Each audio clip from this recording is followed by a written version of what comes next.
Hello everybody, it's Philly Kuts with another comic book haul. You know, where I get together with you every week, every Wednesday, new comic book release day, and I just shoot the you-know-what about the new books I've gotten for the week. Those overpriced new books.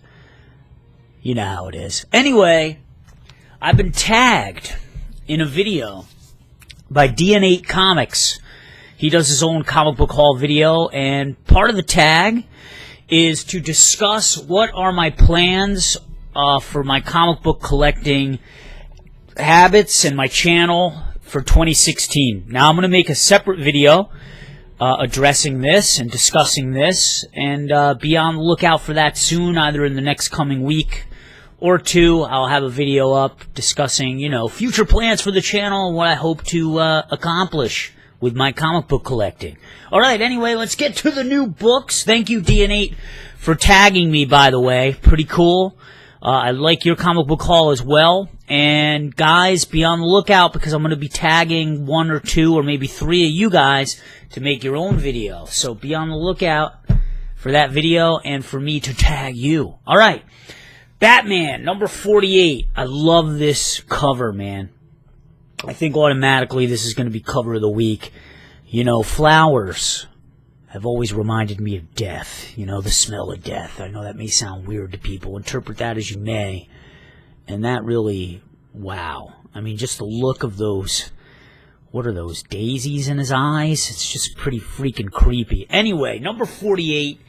Lots of great things happening in this. Again, we see the return of Joker.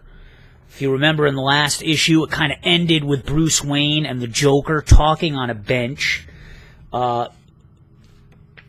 all know that Bruce Wayne has been suffering from amnesia. He has decided not to engage in his former Batman activities. Give him a break. He has amnesia. He probably doesn't remember a lot of that stuff. But we have this new Joker, kind of like a rebooted Joker as well. Minus, his face paint. Does have his great green eyes. Let me give you a look here. There he is. Him and Bruce have a great conversation in here. Kind of talking about, the Joker kind of talks about past transgressions. Kind of talks about how he's jealous of Bruce Wayne, the life that he's created for himself. The things that he has in his life.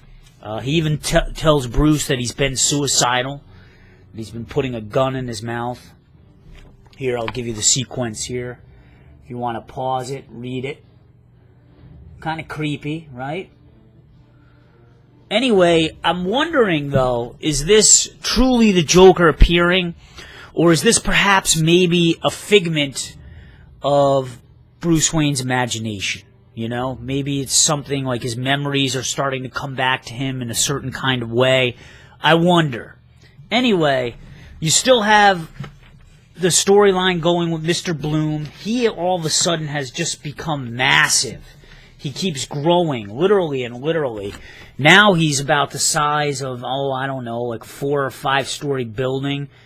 He's able to kind of take down helicopters and stuff. He's also beaten the crap out of Commissioner Gordon, who, as we all know, is now the Batman, Mecha Batman. And he's also told the citizens of Gotham, hey, I've planted 1,000 seeds all throughout Gotham. They're going to sprout up, and we're going to see what happens. Things are going to boogie. So you're going to have all these little Mr. Blooms popping up and around all over the city. There's another great shot of Mr. Bloom. There's a bloodied and battered Commissioner Gordon in his regular bat suit. So it's interesting to see where this is going to go. I'm interested to see if that really was the Joker.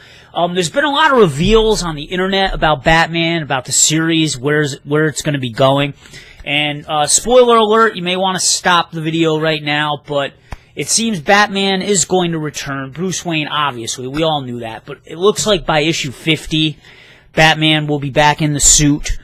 Bruce Wayne will be back in the suit, and he's going to have a new suit. It's been revealed by both Greg Capullo and Scott Snyder. There's a good article in IGN, Batman's number 48, Big Joker Scene Explained. That's the name of the title, where they give a nice big rundown of the future events that are to come. Surprisingly, Batman has maintained its level of sales. I guess the sales have been kept at about the 100,000 mark. So Capullo and Snyder definitely expressed their thanks and gratitude to the fans for this. And they said, prepare to be rewarded in issues number 49 and 50. So I'm really looking forward to see what alterations they're going to be making to Bruce Wayne's Batman suit. I guess we'll have to see. But, let me know down below if any of you guys have been reading Batman. What have you thought so far of Commissioner Gordon as Batman? Are you ready to see Bruce Wayne get the suit back on? I think I am. I'm just wondering, are they going to be able to get along with one another? I know that they're great friends, long-standing friendship, but what's going to happen with Commissioner Gordon in this, mecha suit? What dynamic is that going to bring to their relationship? Is he going to stick around in that role should Batman return? So I'm thinking that there's going to be some interesting things coming up with this, and maybe some showdowns between those two. Who knows? All right, Sinestro. Number 19, I got one of those adult coloring books covers. Pretty cool. Looks like kind of an old style looking Sinestro. The haircut, nice V-tips. His battle against the Paling continues. The Pale Bishop has been giving Sinestro and the Yellow Lanterns a dickens of a time. So much so that Sinestro had to unleash his rings and recruit members of the Justice League. So you now have Superman is in the position of being a Yellow Lantern. You have Wonder Woman. Harley Quinn is one of them. I believe Red Hood is another. But that's not enough. It was revealed in a nice spread centerfold that Sinestro needs to release more rings. And it looks like Constantine is going to be taking one up. Black Mantis.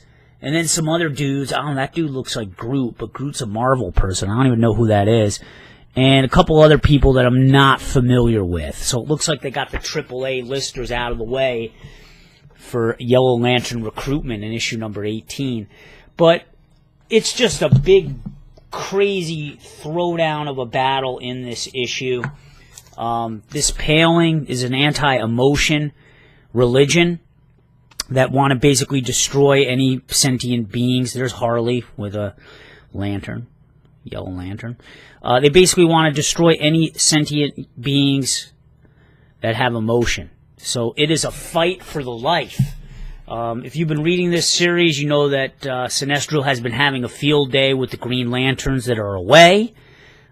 He's really slated to take over the universe and finally bring his style of order and fear to the universe that makes, Sinestro Sinestro. Here's another teaser. Look who's back, people. Saint Walker. So who knows what role he is going to play. He is the man of hope. And that's certainly what the Yellow Lanterns need right now against the Paling. All right, Harley Quinn, number 24. Harley continues to get more and more sadistic by the issue. Her love interest, Mason Macabre, this hulking brute of a man who is in prison, in an NYC prison, he ends up getting, beat the crap out of in the last issue. He got shanked, he got stabbed, he got all fucked up. Harley requests a transfer to the mayor's office, and one of the mayor's underlings ends up transferring him to all places Gotham, Arkham Asylum people. So I guess, who else is in Arkham Asylum? A whole host of, villains, A-listers from Gotham City, in particular the Joker, who has an extensive history with Harley Quinn, obviously. Harley Quinn was born out of the Joker. But Harley has been really pissed off over what has happened with this transfer. She kind of barges into the mayor's office. She starts knocking heads, knocking his aides around. The mayor actually isn't having it. He kind of tells Harley to piss off, even though Harley has dirt on him. I guess Harley has some videotape of him accepting bribes and up to no good. But the mayor just doesn't care. I'm not going to tell you why. He has some tricks up his sleeve.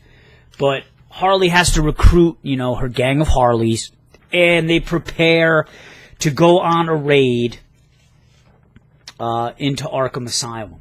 So everybody is geared up. There's a lot of goons they have to fight as well in preparation for this. There's Miss Ben-Miova, who actually now is on the side of Harley Quinn. It's revealed last issue why that turn of heel to face happened. But, I'm really enjoying Harley Quinn. Like I said, you really get your bang for your buck. I mean, this is like a great book that takes about, it takes me at least 20 minutes to read. There's always a ton of dialogue and text. You really get your money worth. Amanda Connor and Jimmy Palmiotti, the writers, just do a great job. And Chad Harding definitely draws the best-looking Harley that I've ever seen. And I'm going to stick with this book. I'm going to continue. And just so you know, big surprises in the next issue. I mean, you knew it was coming. I'm not spoiling anything. Come on. Arkham Asylum, you know the fucking Joker's coming, dude. Don't complain to me. Okay. Now, I know one of my most common complaints about DC books are the tie-ins and the crossover ad nauseum, just so much in your face. Always trying to get you to buy more books, and I complain about it, but I'm going along with it for this storyline, Savage Dawn. Superman has been doing battle with Vandal Savage, and it's been going across all the different books. Kind of started in Batman, Superman, then it crossed over into Action Comics. Now it's crossing over into Superman, Wonder Woman, which is another title I don't buy. And then next issue, it's heading back to Superman, which I do buy. So it's back on course for me, but this is really interesting. In the last issue, it was revealed that Vandal Savage is the person responsible for depowering Superman. Superman has been vastly depowered for quite some time across the board in all his books.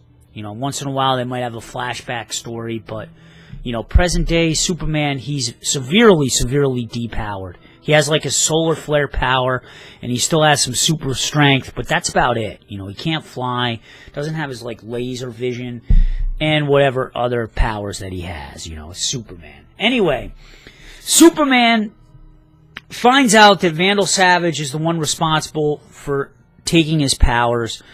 Justice League United, I believe it was, in the last Action Comics, pops in to help out Superman. They have a suit for him to help fight against Vandal Savage, but it turns out that suit has kryptonite in it. It's powered by kryptonite or something I can't quite recall. Alright? But anyway, this kryptonite, as we know, is very dangerous for Superman. It fucked him up. So here's Wonder Woman. She takes Superman to the gods. Okay? The Greek gods. And when I think of the Greek gods, I usually think of the way they were portrayed in the God of War video game series.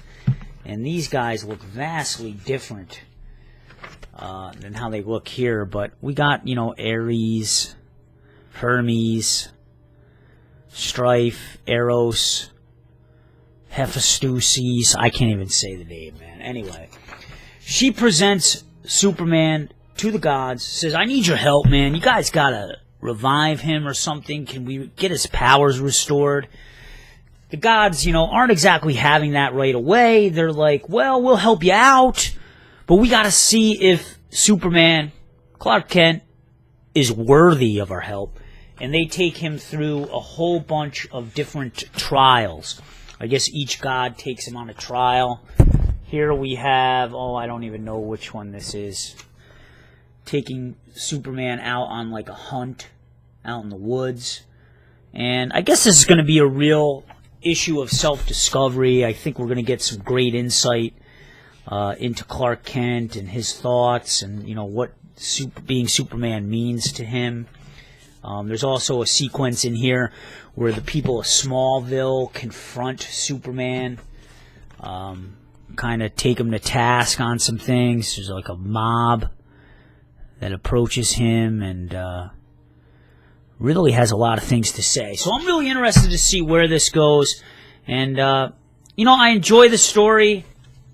I'm not going to complain about the crossovers in this because I'm actually enjoying the story. And, DC and Marvel and those comics are going to do what they do. That's just, it is what it is, It all comes down to choice, I guess. Okay, then we have Martian Manhunter. I got another coloring book, adult coloring book cover. Here's the cover underneath. Sorry I didn't do that with the other ones.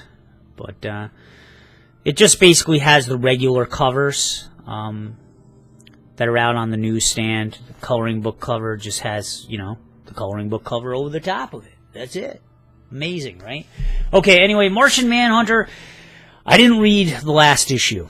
So I'm not totally up to date on what's going on. All I know is that John Jones had to make a decision between keeping Earth alive or keeping Mars alive. There's a Mars from his past that was resurrected during some kind of blood ritual, and this caused Mars and Earth to start to occupy the same space. And John Jones, who is the Martian Manhunter, had to make a decision. Which world does he want to keep? And it looks like for now he has leaned towards Mars. And, John Jones is just a complicated character. So many different powers. He actually can break himself off into different personalities, different entities. And these different entities are still around.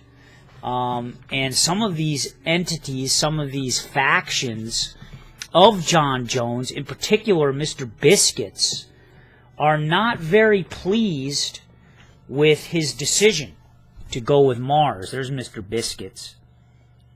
So it'll be interesting to see, what happens. Where is this going to go to? Which faction of John Jones is going to triumph? But, I recommend this series, but I definitely recommend that you kind of probably buy it in trade form and read it all in one shot. Because I'm struggling trying to rack my brain month to month with what's happening in this book.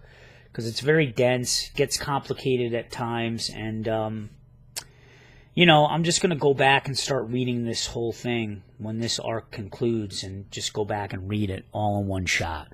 And then I know I'll have a better understanding. But there you go, Martian Manhunter. Okay, I got one book from Marvel, and as you know, it's the Star Wars books. I pretty much don't get any other Marvel titles except Spider-Woman. This is another return to Obi-Wan's journal. Vader Down concludes, actually, in Darth Vader number 15, which I think comes out next week. But basically, in this cool writing, it basically says, Luke Skywalker found an old journal of Obi-Wan Kenobi, and this is a story, one of the stories from that journal.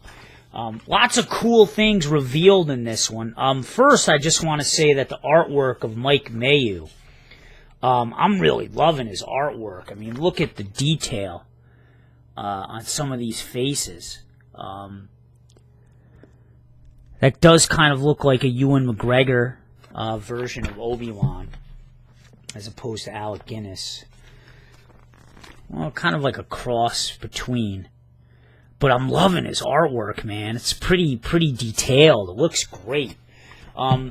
It's been revealed in this issue that Obi-Wan has kind of taken an interest in Luke Skywalker for quite some time. It kind of shows him from afar, kind of keeping an eye on Luke Skywalker. Here's a young Luke Skywalker with Uncle Owen. If you remember Uncle Owen from New Hope. So I guess Obi-Wan has always, in fact, kept his eyes on the progress of Luke Skywalker. And there's also a bit of a showdown or a verbal conflict between Obi-Wan and Uncle Owen in here as well. And then you see, some cool stuff. Obi-Wan getting into a battle with some sand people. Jabba the Hutt makes an appearance in this. And, I'm really enjoying this, these flashbacks to Obi-Wan on Tatooine, post, episode 3. just to kind of see that nice bridge or that nice transition between episode 3 and 4. So I'm really enjoying that. And then if you want to know more about Obi-Wan and his interactions with Anakin before that, you could check out the new series that just started up. I think it's called Anakin and Obi-Wan, or Obi-Wan and Anakin, something like that. One way or the other, it goes like that. There's another shot of Uncle Owen. I don't know if that necessarily looks like a younger Uncle Owen, but it's pretty cool. I just want to know, where the fuck is Aunt Beru? And I gotta go to Tashi's station to get some power converters. You know that line. Alright. Oni Press, another Colin Bunn book. We have Blood Feud. Number 4. This is pretty much a straight-up book. It's kind of like turning into a Walking Dead survival story, but with vampires in place of zombies. It turns out that our characters here in the sleepy town of Spider Creek is overrun with vampire demons. I'm reading the promo here. R.F. Coven, Sue Hatchell, and Big Jack have to fight their way through a horde of nightmarish beasts in order to save their community. Yeah, and that's basically what this has become. First they were holed up in a house, and all these vampire hordes just kept coming in, Night of the Living Dead style. They had to fend them off with their boomsticks. And now it's kind of headed into the town. They go into the town only to find out that it has been overrun with these brutish, apish-looking vampires. So it's pretty straightforward. There are some mysteries that I hope get tied up soon. Mainly the spiders. There were these rivers of spiders that keep appearing in the book. And they seem to have some kind of connection to the vampires. So I'm interested to find out what that connection is going to be. And I guess also in this issue it kind of points to the head leader, the master of the undead. So it'll be interesting to see who that person is, what his intentions are, and we'll see where it goes. But again, pretty straightforward, and that is that. Okay, and then we have the penultimate issue of Steam Man, Dark Horse Comics, number 4 of 5. This is pretty much a take of War of the Worlds, if you ever read, H.G. Wells' Time Machine. I take that back. It's kind of like an alternate universe time machine. If you're familiar with that story, then you're familiar with the creatures, the Morlocks. The person who is in charge of the time machine, this man known as the Dark Rider, he ends up recruiting the Morlocks, who are these big beastie things. He recruits these Morlocks to overtake the Steam Man, who is crewed. It's by a 4-man crew. There's a Native American tracker that's part of the crew, an engineer. Anyway, Steam Man is a massive, think, Pacific Rim-esque machine going up against the Dark Rider's Morlock-powered machine, which seems to be just a whole bunch of twigs and branches that were all put together. Anyway, Steam Man goes down eventually. It collapses, and the crew of the Steam Man, there's the Steam Man down on his luck. There's a person there to give you some perspective on how big this thing is. The crew of the Steam Man fall down on their luck. Looks like someone is very injured. Dead, possibly. They have to resort to hand-to-hand combat and, their rifles against the Morlocks. Peter Kowalski is doing the artwork in here. Mark Allen Miller, I believe, is one of the writers of Hellraiser fame. It'll be interesting to see what ends up happening to the crew. This is the second to last issue. This is issue number 4 of 5. So it'll be interesting to see what happens with the big showdown between our Steam Man crew and the Morlocks. Very rustic tones in this book. Oranges and browns, and just a real apocalyptic kind of hell on earth look to it. And I've always been a big fan of Peter Kowalski's artwork. He did a lot of work on the Nightbreed reboot Boom Comics, which I really had mixed feelings about the story, and that was a little weak. And then finally, Dark Horse Comics, we got BPRD, Hell on Earth number 139. This is the conclusion of the current story arc. The BPRD crew continues to do battle against the Black Flame, the nefarious Black Flame of Zorko Corp, rather.